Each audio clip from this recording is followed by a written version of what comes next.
अल्हम्दुलिल्लाहि रब्बिल आलमीन वस्सलातु वस्सलामु अला सय्यिदिल अंबिया वल मुरसलीन अम्मा बाद फ़ाउज़ु बिल्लाहि मिनश शैतानिर रजीम बिस्मिल्लाहिर रहमानिर रहीम।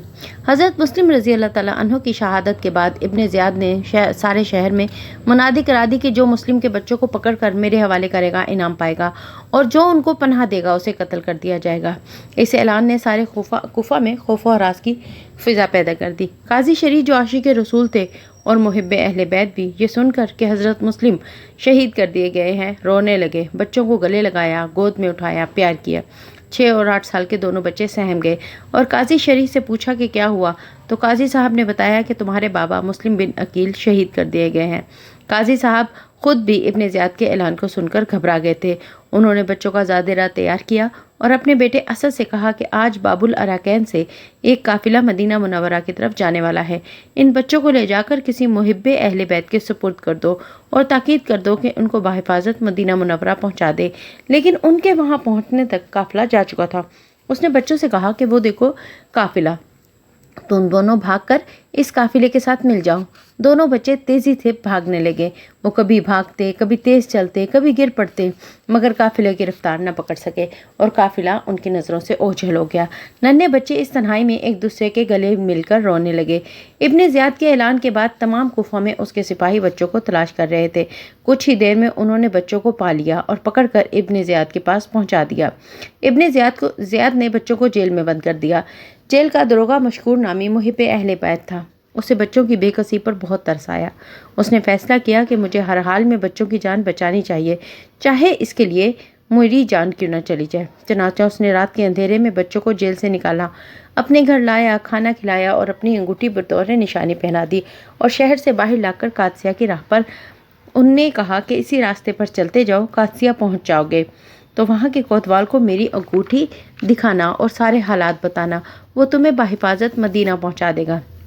बच्चे सारी रात चलते रहे, मगर रास्ता मालूम ना होने की वजह से दोबारा फिर से घूम फिर कर वहीं आ जाते। जब थक गए तो एक खोखले दरख्त की आड़ में छुप कर बैठ गए। करीब ही कुआं था। वहाँ एक लौंडी पानी भरने के लिए आई। उसने बच्चों को देखा तो पूछा, तुम कौन हो? बच्चों ने अपनी कहानी सुनाई। लिबास देखकर उसने कहा, कहीं तुम मुस्लिम बिन अकील के फरजंद तो नहीं? बच्चे सुनकर रोने लगे। वो बच्चों को साथ लेकर अपनी मालिका के पास आ गई।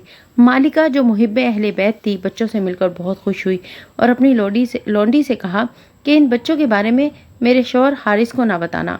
इधर जेल का दरोगा मशकूर, उससे इब्न ज़ियाद ने बच्चों के बारे में पूछा तो उसने कहा कि मैंने अल्लाह और उसके रसूल सल्लल्लाहु अलैहि वसल्लम की रज़ा के लिए उन बच्चों को आज़ाद कर दिया। इब्न ज़ियाद ने कहा कि तुम उसे डरा नहीं?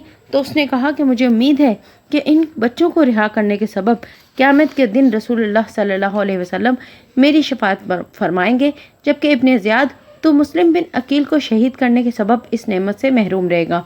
इसके जवाब से इब्न ज़ियाद नहायत गज़बनाक हुआ और जेल के दरोगा को कोड़े मारने का हुक्म दे दिया। मशकूर को कोड़े मार मार कर जान से ही मार दिया गया। इधर वो नेक दिल खातून बच्चों की खिदमत में लगी रही। फिर रात में इन्हें एक अलग कमरे में सुलाकर अपने शोहर का इंतज़ार करने लगी। हारिस आया तो बीबी ने पूछा, सारा दिन कहाँ रहे? कहने लगा, जेल के दरोगा ने बच्चों को भगा दिया है और इब्न ज़ियाद ने उनके लिए इनाम रखा है।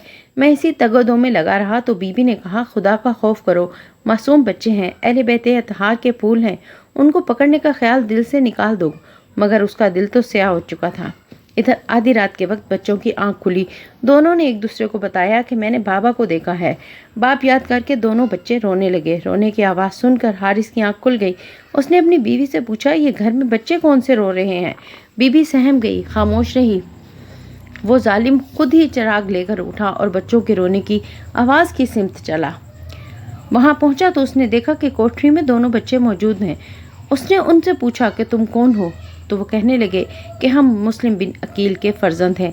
ये सुनकर हारिस बहुत हैरान हुआ कि जिन बच्चों को वो सारे शहर में ढूंढ रहा था वो उसी के घर में छुपे हुए हैं। वो कहने लगा, मैं कल से तुम्हें ढूंढ रहा हूँ और तुम मेरे ही घर में हो। फिर उनकी मशकें बांध कर जंगल की तरफ ले जाने लगा। बीवी ने कहा, ए जालिम, रहम कर, मासूम हैं, मुसाफिर हैं, यतीम हैं, तर्स खा और छोड़ दे। مگر اس کے شوہر کو تو لالچ نے اندھا کر دیا تھا۔ اس نے اپنی بیوی کی ایک نہ سنی اور اسے دھکا دیا اور بچوں کو لے کے چلنے لگا۔ کنیز اور بیوی پھر سے راستے میں آ گئیں تو بدبخت نے ان دونوں کا بھی تلوار سے خاتمہ کر دیا۔ پھر اس کے بعد حارث کی تلوار چمکی۔ دریا کنارے پہنچ کر حارث کی تلوار چمکی اور اس نے دونوں بھائیوں کا سر تن سے جدا کر دیا اور ان کے سر سنبھال لیے اور لاشوں کو دریا میں بہا دیا۔ صبح ہوئی تو حارث نے شہزادوں کے کٹے ہوئے سر تشت میں رکھ کر ابن زیاد کے آگے رکھ دیے۔ ابن زیاد غضبناک ہو کر کہنے لگا کہ میں نے انہیں قتل کرنے کا نہ کہا تھا بلکہ پکڑ کر لانے والے کے لیے انعام رکھا تھا۔ چنانچہ غصے میں آ کر اس نے حارث کو بھی مار دیا۔ اس طرح حارث بھی جہنم واصل ہو گیا۔